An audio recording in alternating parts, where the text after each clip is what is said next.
sehingga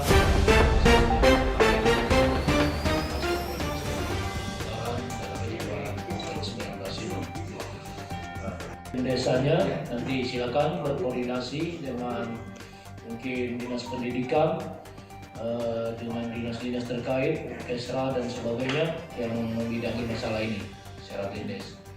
Pada prinsipnya pemerintah Kabupaten Muara ini mensupport dan mengucapkan terima kasih atas kepercayaan. Itu berarti patah menempatkan KKN, mahasiswa KKN yang di Kabupaten Muara ini yang diharapkan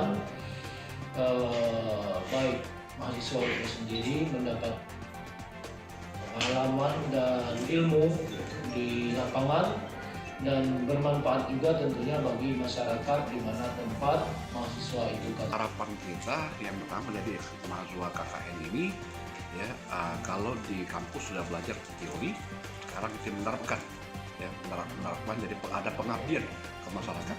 Lalu yang kedua, kita mengambil tema tentang intoleransi. Insya Allah dengan KKN ini nanti tidak lagi yang intoleransi, semuanya toleransi, baik seagama. Tentu dalam rangka KKN ini harus tetap mematuhi protokol kesehatan dan jumlahnya juga banyak, sebanyak 2.000 mahasiswa. Maka ketika dibagi sebanyak 246 desa dan 10 kelurahan yang ada di Kabupaten Muara ini secara merata, baik personelnya maupun disiplin ilmunya, saya harapkan benar-benar rata sehingga paling-paling lebih kurang 8 orang setiap desa. Dengan 8 orang ini kehadirannya langsung saja ke tempat desa tempat tujuan.